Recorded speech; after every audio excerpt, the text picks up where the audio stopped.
This conversation is powered by Google Illuminate. Check out illuminate.google.com for more. Welcome to the discussion. Today we're delving into a research paper titled Active Learning of Model Discrepancy with Bayesian Experimental Design. This paper proposes a novel hybrid framework for Bayesian experimental design, BED, addressing the pervasive issue of model discrepancy in complex systems. Let's start with the core problem. What are the limitations of traditional Bayesian experimental design when faced with model discrepancy? Traditional BED methods often struggle when the underlying model doesn't perfectly represent the real-world system. This model discrepancy introduces errors in likelihood calculations, leading to biased parameter estimations and inefficient data acquisition. The design might repeatedly suggest similar, uninformative experiments, hindering the overall learning process. Existing approaches, like adding correction terms or using model discrimination, often face computational challenges or require strong assumptions about the nature of the discrepancy. The paper proposes a hybrid framework. Can you elaborate on its key components and how it addresses these limitations? The framework combines online learning of the model discrepancy with sequential BED. It iteratively updates a neural network that characterizes the discrepancy using data obtained from each stage of the sequential BED. This avoids dealing with high-dimensional distributions of the discrepancy parameters, a major computational hurdle in a full Bayesian approach.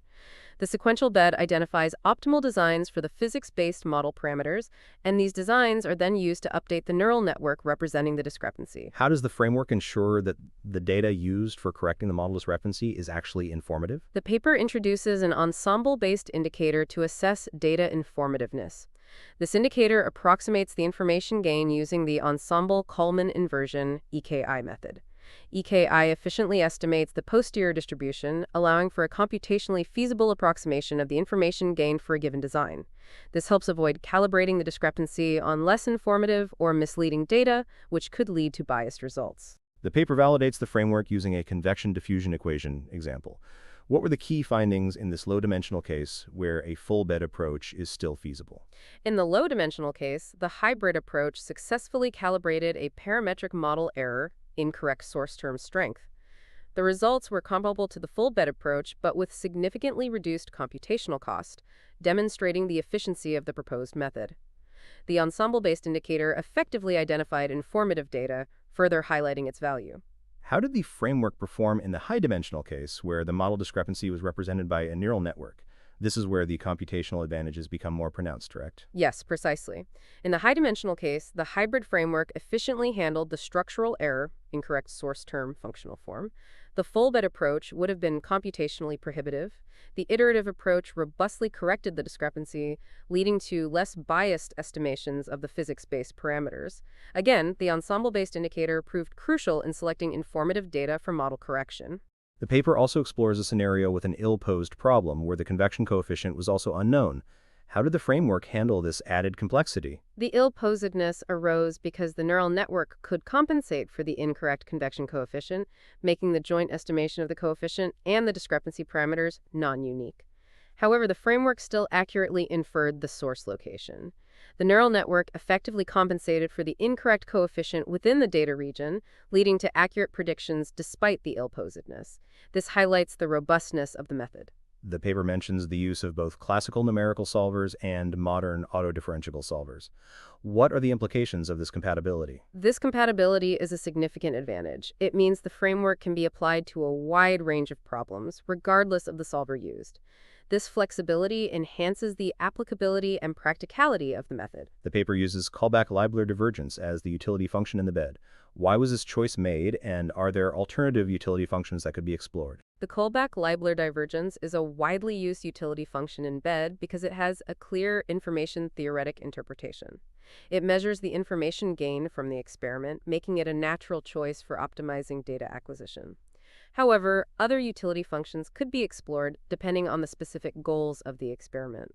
For instance, functions focusing on parameter estimation accuracy or prediction uncertainty could be considered.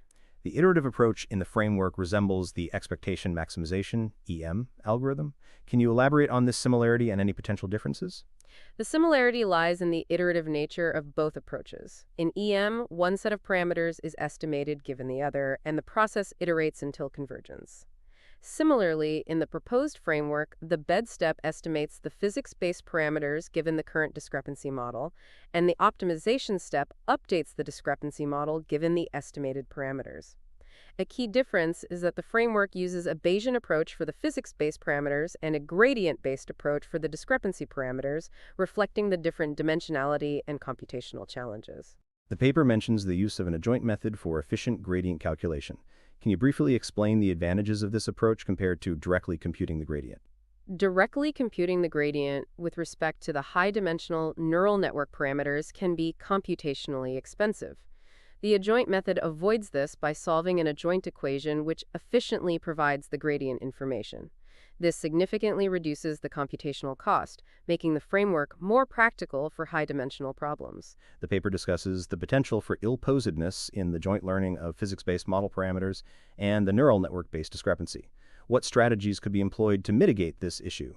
Ill-cosedness can be mitigated through several strategies. One approach, used in the paper, is to constrain the neural network to learn only specific aspects of the discrepancy, leaving other aspects to be handled by the physics-based model.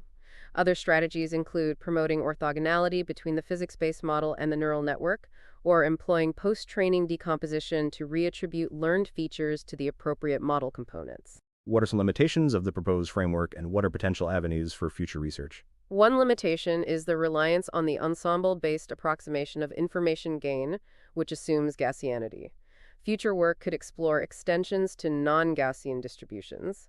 Another area for future research is the handling of multimodal posterior distributions for the physics-based parameters. The current averaging strategy might not be optimal in such cases.